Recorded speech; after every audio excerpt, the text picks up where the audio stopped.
So when this player was rumored to be available in the 1974 NHL entry draft, a lot of people were excited because his father was a well-respected goalie long before he ended up at the University of Denver. Now, today we're going to talk about the curious case of the very talented, but I think the very misused Pete LoPresti.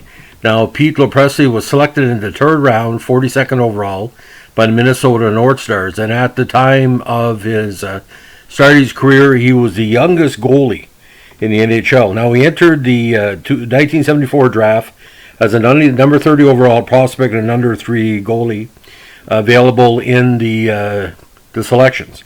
Now, he had played for Evelette High School before entering the University of Denver, and he set Denver records in his second season since broken, for single season games played by a goaltender with 38, and minutes played by a goaltender, 2,268 and 74 his draft year.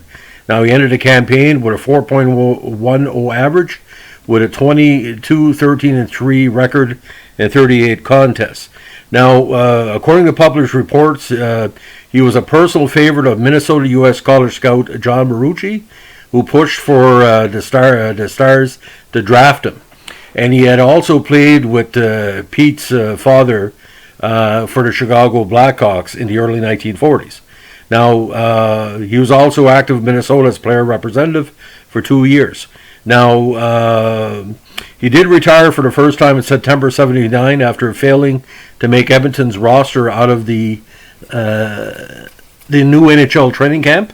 He stayed out of hockey in '79 and '80 instead of working at a Minnesota sporting goods store, and decided he missed a game and returned to Edmonton for their 1980 training camp. Now, he was also great on the U.S.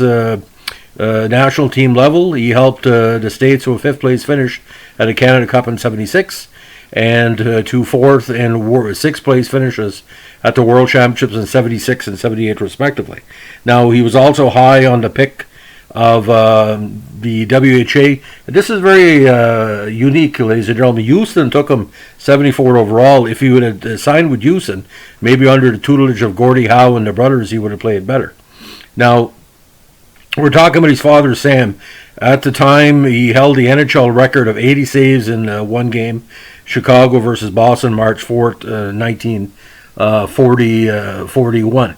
Now, the thing is about Minnesota, they had a lot of problems, and LoPresti eventually lost his job to Gilles Meloche in the '79 season. Now, it wasn't any reason why he was a bad goalie. He just played on a very bad team, and let me explain why.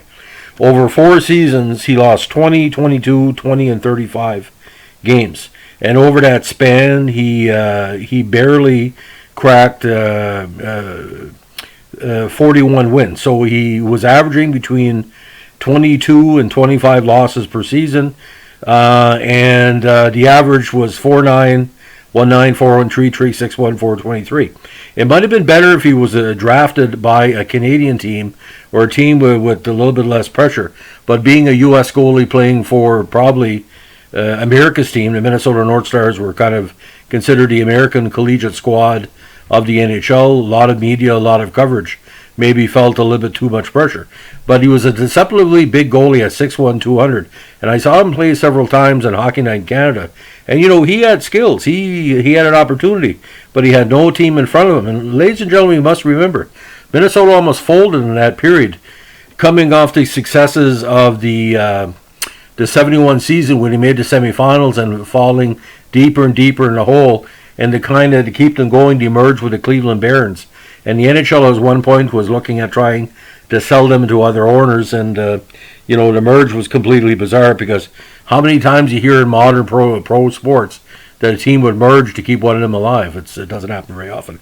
So Pete LoPresti, for me, retiring at age 26, he put up decent numbers in the minors, but in the NHL not there.